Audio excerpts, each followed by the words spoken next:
What's up, guys? Alexander here. I know it's been a while, long while.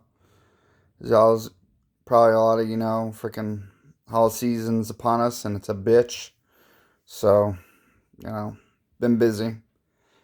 Anyway, so here's a new review. One Punch Man, one I've been really excited about doing.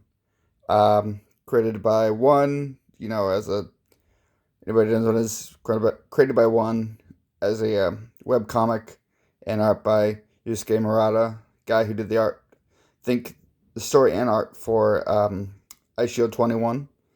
Really great classic shonen about football. Really check that one out if you like his art style and stuff. Anyway, for anybody who does know, this one's been really popular for a while. Exploded onto the scene 2012, and it's been going pretty hard. Even before, like, onto the manga. And when the anime hit too, also got people really excited and gave it more popularity. And again, for anybody who's know about the main character right there, his name is Saitama, and he pretty much was a regular guy at one point, but after doing a workout of 100 push-ups, 100 sit-ups, 100 squats, and like a 10-kilometer like run, I think for like 5 years or so. I forget. Sorry, it's been a long time. He grew bald and pretty much became unbeatable, and that's in a world full of like monsters and aliens and things like that. And now he's become so strong that he can pretty much beat anything in one punch. And he never goes by One Punch Man, ironically. That's just, for the characters, for us to know. And it's a action comedy parody, and it's so good. It's really funny, got incredible art. But yeah, let's start with let's go to the art now, since I pretty much explained the plot for anybody who doesn't know. Again, done by Yusuke Murata, because the original story One did in his webcomic wasn't really known for its art, more about the characters and the plot and stuff. But with Yusuke Murata behind him now, like, the art just is incredible. I mean, just look at this cover already. So cool. And like some of the scenes in this look so fucking incredible. Like, my God. They put so much work into this to make this just come to life as a fucking series. And from the mashing of the really smart, you know, character from the characters and the dialogue, and come together with the incredible, like, just picture perfect artwork. Just, oh man, it's a match made in heaven. And yeah, like, it's even still very distinct, and even when it gets really funny at times, like, it'll revert back to a more simpler art style, which just gives a little, like, caps off a note of how this is supposed to be, how funny it is. It's so good. Uh, love it, love it, love it, love it. Let's see.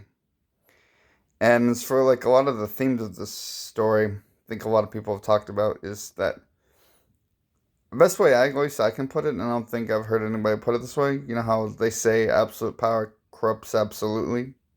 Well, I got a new one. Sometimes absolute power doesn't corrupt. Sometimes it just makes you bored. Because that's the thing. He's become so powerful now that he thought being that powerful would be, really cool and everything, but now he's just kind of getting bored of it. That he's losing part of himself, since getting strong. That he no longer feels the rush of being in a fight. And, has to worry about himself being dangerous, because not only is he super strong, he seems to be pretty much invulnerable as well. And that's just, it's got him down. And you think that wouldn't make for a very, like, interesting story, but, like, you really feel for him too, because, you see all these incredible things coming at you, and you think maybe it's going to be a challenge, but then it's not. And he's just kind of gotten bored with it. And he has other characters around him doing all these things, and he feels just kind of like, you know, just not interested too. And it kind of like feels like maybe he should be a side character, but that's what I think is very interesting about it, the way they place an emphasis on him, especially being so powerful as he is. Other characters being more interesting but less powerful. It's a very great dynamic he has with all the characters and himself. Let's see. Yeah, I cannot really nitpick this thing at all, except for maybe one thing that's really nothing to do with the series itself. It's more or less to do with like the fandom and like other fandoms around it. That's the whole joke, is that, you know, he can beat anybody. And they take that really literally. And I don't want to get on that too much because I know people will probably, you know, get on me. But I honestly don't think he could beat anybody outside his universe. But that's just me. And maybe, you know, I know there are probably out there that agree with me, and a lot of people that definitely don't. But, you know, again, it's just one of those things that's pretty annoying to me, because again, they're fictional characters, so there's really no point in honesty. But, you know, if as long as it's a fun debate, I don't mind. It doesn't get too serious, you know. Anyway, that's my only real nitpick about the series as a whole. And yeah, again, let's wrap this up real quick. It's a unique setup. Now, fantastic art. Interesting characters. You know, just one annoying little joke that people take too seriously. But on the whole, I think I cannot recommend this enough for anybody who's really into that kind of like sense of humor and things like that. It's really good. Anyway, I'll be back hopefully a lot sooner with a new video.